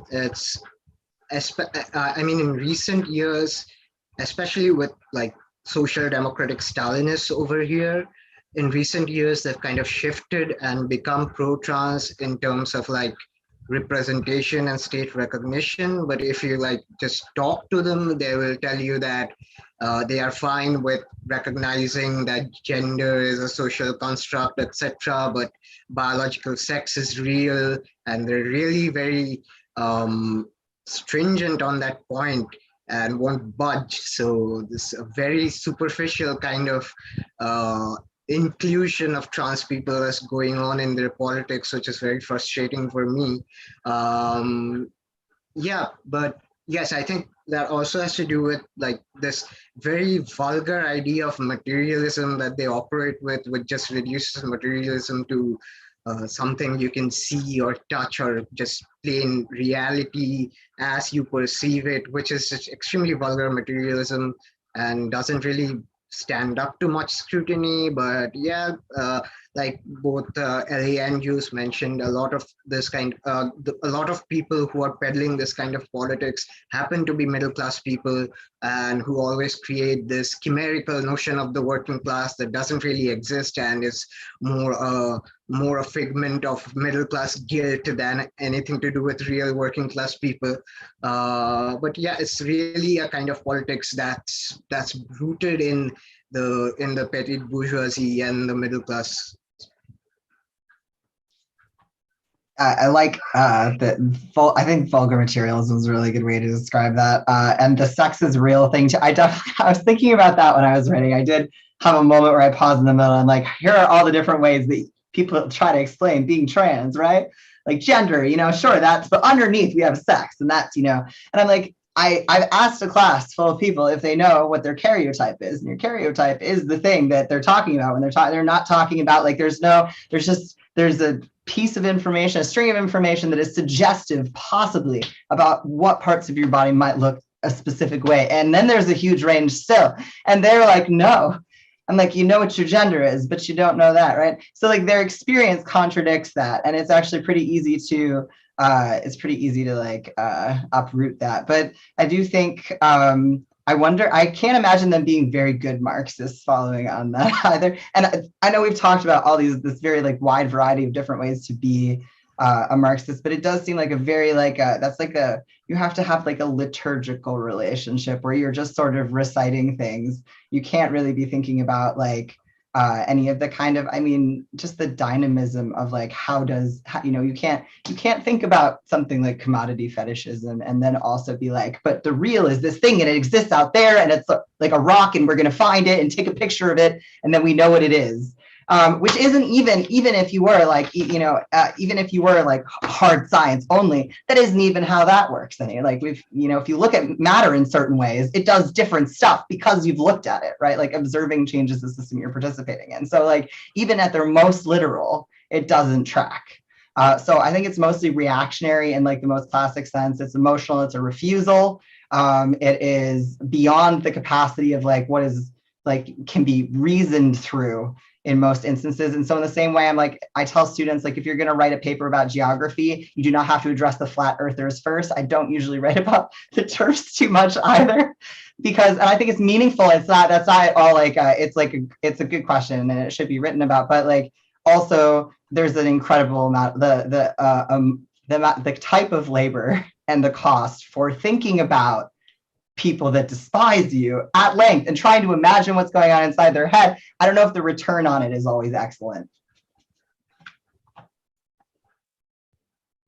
There needs to be a study on transmasochism and how it intersects with hate reading, I think. But it's for another time and definitely another book collection. Transmasochism. Well, thanks for all those responses. I'm going to move on to a line of inquiry from the chat where if the editors don't mind previewing a little more, there's curiosity about Anya Flower's essay, which is entitled Cosmos Against Nature, is that right? The Cosmos Against Nature in the Class Struggle of Proletarian Trans Women. And the person asking the question is thinking about this in terms of the thoughts on materialism that have been floated, and is reminded of how Zora Neale Hurston calls an aspect of herself that can shake off racism cosmic Zora. And I guess this kind of seems to me like a good question to treat as perhaps a more open question about your anthologies and your respective transgender Marxisms relation to the shibboleth of nature.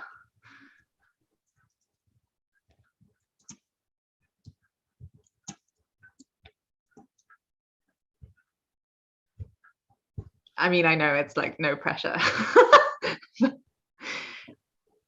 Marxist human geographers like to talk about the production of nature a lot, but there are different, that's my training, but there are different philosophical trainings in the room. So take your time. Can you, okay, so I can think where nature would go in that, but can you, what is the question pertaining to, like this?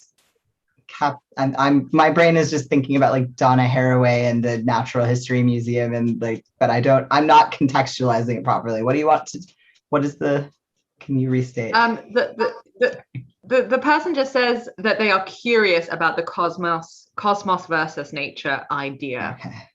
Sorry, it is quite broad. All right. Okay, gotcha. I don't know if I can, maybe if someone else does it, I can riff off of it, but I don't think I can start it.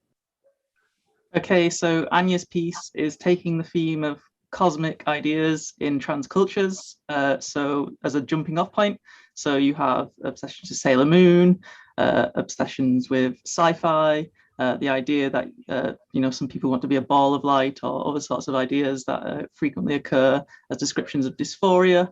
Dysphoria is a sort of cosmic raw, and she's using this as like a jumping off point to understand gender as a real abstraction and nature as a real abstraction, and how these sort of things interact.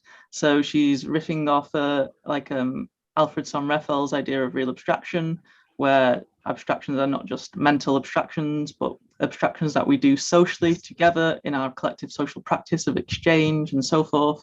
And so when you have the exchange, you really do act as though certain objects really do have these values inherent in them that you are exchanging as quotidian parts, or using the medium of money to do so. And then you can extend this idea to, well, drawing on materialist feminism, she draws on this and extends it to gender, to race, to nature itself, also in bringing in Kohei Saito's Marx's eco-socialism as the production of nature, or say Alfred Schmidt's the theory of nature in Marx. So if you have gender as an oppressive real abstraction that dominates you, that subordinates you, that pushes itself down onto you, not just as an idea, but as a social practice, and how transition is a move away from the abstract to the concrete, to realize yourself, to realize your desires, and to bring about a more livable, ethical, social practice of substantiation. Jules, do you remember the rest? Yes, she's no, she's drawing on Ilyankov. He was he wrote a book called the Abstraction of the Concrete in Marx's Capital during the sort of Khrushchev Four, and it was like about Marx's method and how it differs from bourgeois social science, where ideas are ripped out of context and ripped out of term. And that's, the idea of Locke or Hume, or how they understand social categories. Whereas, you contrast it with Ilyankov and Marx, and he understands like abstractions as real, as socially real, as things that we do together, and not just things that we think. And this is how you should understand a materialist or trans-Marxist materialism.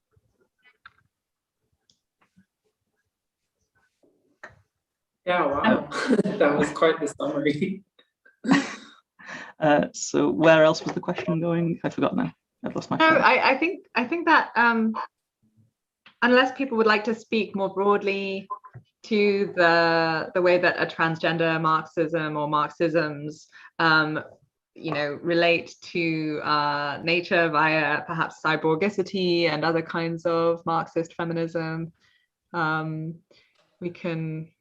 I think like there's a couple of things to say. Like, yeah, like the work of Ilyankov has been like, weirdly it's proliferated among a lot of different circles recently, and specifically this idea about like the like 100%. He has this formulation that like what's human in someone is like 100% social, not even 99% social, and this is like his kind of provocation. And Anya's essay, which is quite remarkable, has this has this way of applying that. So Ilyankov has always also been like this duo called the Queer Communists, who are based in Bishkek in Kyrgyzstan, have also been dealing with Ilyankov recently with this, which is one of the things we cite in our introduction, by the way. But previously I had never really seen an application which was blending this kind of stuff with Son Rethel, which I think is great, like the real abstraction and the what's normally considered more kind of Marxological work, and applying that to this issue. So I'm really happy that that's I'm happy there's Son Rethel in the collection and being applied this way, for sure. I'm actually in a reading group reading Son Rethel this month, so he's kind of on my brain at the moment. And with regards to like the cosmic stuff and the natural, I feel like this is always, this is kind of the nature of all science fiction, right? It forces us to, it defamiliarizes us and sort of obliges us to try and reconsider what parts of our lives are actually natural and what parts are not. So like, to me, it's not like so surprising that so many trans people have found themselves kind of like drawn towards these settings and themes and whatever else. But to get more abstract, I'm not going to go on forever, but to get more abstract on the question of nature, I think I disagree with loads of people about the way they talk about nature and the natural. I find it very objectionable. And I have this new piece in Hypocrite Reader, which talks about like, I kind of involve myself with some other crit theory ecologism and stuff. And I make an attempt to kind of like make the case for an old-fashioned dogmatic humanistic Marxism. So like that's something I've written on, but it's not something I've written on in this collection. Like this collection is my contribution is maybe less demanding in this one. So just to clarify for viewers, you're talking about Ewald Ilyankov on the one hand, right? And also your piece on queer social reproduction in Hypocrite Reader, an aviary of queer social reproduction. Oh no, I haven't. I have a second piece. Okay. I I have a second piece. I haven't seen that out yet. My bad. I can be hard to keep track of at times. Anyway, I spoke loads, so I'm happy to hear any more questions or perspectives. Oh, here it is. Hypocrites or just proles? Okay. Yeah, so this is about Tim Morton's hyperobjects and, Yes. And what's on it. So Okay, fantastic. And I've also popped some links in the YouTube live stream for people curious for more in the weeds stuff about the difference between British and US feminist, transphobic, and state and media formations. There are several commentaries by Jules at the New Socialist, Elle's magazine on this topic. Okay. and your salvage piece was great too. The salvage piece is really Thank you very impressive. much. I've actually been wondering a bit whether I fell in that piece into some of the traps that you lay out, you and Elle, so well in the introduction to transgender Marxism, where the trans woman becomes in the end a little sort of figural, a little what did you say, Elle? Sotto voce. It's sort of there's a special responsibility. A special responsibility. But I think thank you. I think elements of it still stand, personally. Okay. I would like to really check your positionality. Wow. Thank you. I would like to maybe abuse chair privilege, partly because we have some enthusiastic comments, but no questions currently. I did, as you might imagine, the thing where I searched for the word family in the PDF to see, what kind of, emphasis it has, and it's a lot. Let's see, it seems to be 112 instances. So could we possibly talk about the family briefly? It seems to be something I want to say that the contributors here all do mention, and there is of course the resurgent possibility of talking about family abolition, which also in itself has liberal neoliberal sort of non-Marxist versions, and there is the question of queer kinship and whether that is an adequate kind of translation of the horizon of abolishment that Marx and Engels initially threw out in the Communist Manifesto, the infamous proposal. So do transgender Marxists abolish the family? I suppose this is not a question I feel like posing in separation from the question of abolishing capitalism. Your book's blurb is very clear that in order to achieve transgender liberation, abolishing capitalism is the sine qua non. These things cannot happen separate from one another. But if we do kind of limit ourselves to the question of the family, what can we say about the specificity and the affordances of our transgender Marxist perspective? I will say that I think full surrogacy now is a form of transgender Marxist scholarship. At least I would make that claim, and you can argue against me. But yeah, so that's my, with 10 minutes to go, selfish line of inquiry. Just a little question at the end, right? I don't think that I think about that question a lot. I don't know how much of it is in what I was writing for this, but I have a child who is now an adult, which is weird. And also, I've been, teaching for a while now, and I really think, I think that in a similar way that you can't get rid of capitalism without getting rid of the state, that we have to have some kind of liberation of children and stop treating them like property if we're going to get anywhere as well. And in order to do that, you cannot have the family the way it is right now, right? Cannot exist, because so much of it is about that sort of like that education as a form of reproduction, which really mirrors that sort of like deposit-oriented model, right? Very like banking model of education, way of engaging with other people. And it's fun, it's traumatic. it's traumatic, and then you have people trying to come through the other end of that. And fundamentally, like, you know, economics is relationships, right, between people and each other and people in the world. So we cannot have that kind of dysfunctional relationship between people and also have communism, I don't think. So I don't know, I think a lot of people talked about social reproduction, it'll come up there too, but I think that's probably all I have for that.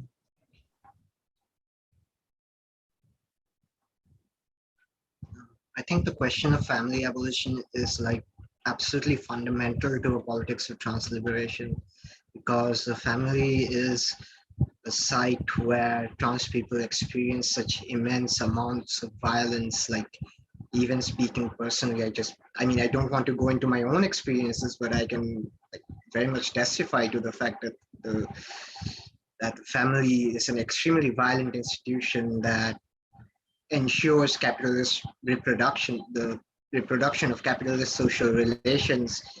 And also, I mean, in psychiatric power, Foucault points out that the family is like the privileged linchpin through which people pass between all the disciplinary institutions, from the school to the psychiatric hospital or the asylum to the workplace. The family is like the linchpin connecting all of these institutions. And I mean, I think like for trans people especially, the question of family abolition is absolutely paramount, and a lot of people want to like, and just kind of a lot of social democrats, reactionary social democrats, again, just want to point out how family abolition is like something neoliberal. Like, obviously there is a neoliberal mobilization of something that we could, like, in a very vulgar sense call family abolition, but that's not what family abolition is meant in the communist sense. That's certainly not what Marx and Engels meant by family abolition in the Communist Manifesto. And like, the question of family abolition is extremely old. It's there in Marx and Engels, like liberating children from the tyranny of their parents. It's also there in Bakunin has this quote about how children are no one's property, not their parents, nor the states. And even with things like, say, the trans child getting access to HRT, we see all this conservative trans panic about the child not being in a position to actually be able to decide whether they should go for HRT or not, which seems to me a very redundant question, since nobody asked the child if they consented to being to sexuation at birth or not. So since they're already sexuated without their consent, to then these very same people who are not against sexuation then coming around and saying how HRT is like endangering the children. But I think it also fundamentally points to something else, that the figure of the child here actually obscures a fear about basically the nuclear family unit as a unit of capitalist reproduction being undone. And it's that fear that's that this discourse of like preventing trans kids from accessing HRT is meant to kind of obscure beneath its panic and beneath its moral panic. So yeah, I mean, I have known stories where trans people have been taken to psychiatrists by their parents because their parents did not accept their coming out, and then the psychiatrists committing horrific acts behind closed doors. And there are plenty of stories here in India about families disowning their child because they came out as trans, or because they manifested some form of gender deviance. And that is how, I mean, that is the case with a lot of trans sex workers who were disowned by their families, and they had to then find these connections to eke out a living on the margins of society. So to me, the question of family abolition is absolutely paramount to a politics of liberation. the legal mechanisms that respond to trans youth are just wild too. Like the experience of sitting with teenagers and a counselor and preparing them to go home, because if you keep them, you'll get arrested, is I won't go. We're not going to go through every sad story, but no, it is incredible. Absolutely. I think it really brings home how much power, especially like the judiciary system has over children, and how much parents take that power and extend it into the home. I suppose it's a pity that Michelle had to leave early, because I think, well, I know that her, myself, and you, Sophie, have all published material on this topic of one kind or another, or in various different kinds of venues. And yeah, there's a lot to be said on it. I suppose, well, one thing to say is obviously there's this aspect of it as a provocation, a necessary provocation, and also like this ferocious backlash which it seems to provoke, is really quite striking. Like this is definitely like, when I've had like transphobic people go after me, this is really the attack that they've used, just kind of like repeating my published opinions in an attempt to make me look scary. But in terms of like family abolition, I guess like well, one thing I think like the oppression that happens through private households is something which is very obvious whenever trans people share their perspectives. But I think equally what we're trying to get at in this collection, which I wouldn't say has any like really detailed or extended pieces on family abolition as far as I can remember, what we're trying to get at is this notion we're drawing from Angela Mitropoulos, and her notion of economia, or oikonomia, depending on your Greek pronunciation. And I guess that's something Elle can talk about a bit more, but this interplay of like the private household and not only like statecraft, but also like very basic political conceptions. Like if we're talking neoliberalism, Thatcher and Reagan are some of the most like upfront and articulate examples. And this kind of continues, I think, through to today. If you watch like Tucker Carlson, who I believe is a big fan of yours, Sophie, Tucker Carlson very much talks in these terms. He's like, oh, you know, what's difficult for life today is when your 19-year-old comes to the dinner table and his eyes are bloodshot from smoking weed. You know, this is still the right-wing imaginary. This like, the household is very much like something every kind of neoliberal has sort of required to affirm. Unfortunately, Elle just tells me that she's had power cuts, so we've been suppressed by capitalist infrastructure, I guess. But I highly recommend, the introduction sort of gets into this oikonomia notion, and also like you can check out Angela's stuff. She's written huge amounts that's published online. She's got a very remarkable blog. I think one of the best blogs that's been operative over the past 5 years, I would say. So yeah, like her work is very important to the stuff we've got in this collection. And I can't speak for all the contributors, but I think I think it is fair to say that like where we're coming from is not only trying to like understand the suffering and like the oppression and the like torment which many trans people sort of encounter often from their young childhood by family members, if not parents, then whoever else in the household and stuff. We don't just kind of want to understand like the suffering of it. We also want to understand the integrated, like the integral role that private households play in the reproduction of workforces and like accompanying norms and expectations and whatever that all go into that process. And and that's definitely where we part ways, I think, with those on the left who have less critical and more sort of like naturalizing perspectives of families. And so that's I suppose that's what I'd say this collection is getting at. But in the future, I'm sure I will publish I will publish, or I will talk, or I will do whatever. Like, family abolition is going to be a thing which I think will continue to be developed in various different ways. Yeah, that's my expectation. So I'm looking forward to it. So am I.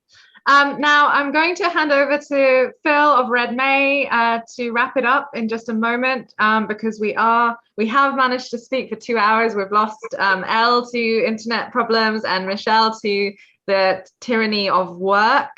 So just brutal as it does feel to do this, I have to close this, bring this panel to a close, and just urge everyone to make sure to order at the Pluto Books website. For example, this remarkable anthology, which, as it explains, looks at the history of transgender movements, historical materialist interventions into developmental theory, psychoanalytic speculation, and workplace ethnography, in order to show that transliberation will only happen with the abolition of capitalism. And there are incredible essays that I have, myself already enjoyed by Anya Flower, Zandra Metcalf, Nate Dickinson, who we've heard from today, the Conspiratorial Association for the Advancement of Cultural Degeneracy, Zoe Belinsky on pain and disability, J.N. Hode, Farah Thompson, Kate Doyle-Griffiths, Virginia Guitzel on the situation in Brazil, Nat Raha on transfeminism and queer and trans social reproduction, Rosa Lee on transsexual Marxism, Noah Zazanis on the transgender identity development question in community context. So it's a really remarkable, there's an afterword by Geordie Rosenberg, who I am standing in for today. I could not recommend it more highly. Thanks for letting me be the MC. And yes, over to you, Phil. Phil, you're muted, I'm afraid. God, I can't believe that I still do this after doing, 40 panels or something like that. Thanks a lot, Sophie, and Elle, Violet, Jules, Michelle, Nate, and whoever I'm missing. And I hope we'll see you back at Red May on various Marxist subjects. What else did I want to say? Everybody should buy the book, as Sophie said. It's coming out when? In about 2 weeks? Does anybody know the publication date? Or all right, well, let's assume 2 weeks. 20th of May. 20th of May is the publication date. The 20th of May. Good, it's coming in May. So get the book. You missed Geordie Rosenberg today, but you'll have a chance to see him on, I think, when is it, Saturday morning or Sunday morning? Check the Red May schedule on our website. Geordie's going to be talking about his novel, Confessions of the Fox, which is wonderful. Anybody who loves the Threepenny Opera should read that novel, Macheath and so forth. Anyway, I want to thank everybody for watching. Again, we have another panel tonight at 6 p.m., which is on James and Grace Lee Boggs, with Cedric Johnson, Stephen Ward, Matt Burkhold, and Colleen Lai. We do need your money to keep going, to keep this going for another 5 years. It's really rather amazing that without any institutional support, we've been able to produce a festival of this scale for 5 years. I can barely believe it myself. But to keep making it sort of real and material, do go to our website, click the donate button. It'll take you to either our GoFundMe, Fan the Flames of Red May, or to our Patreon site where you can give monthly donations. So thanks a lot, and we'll see you later. Red May surges onward for our vacation from capitalism. Ciao, thanks so much. Thank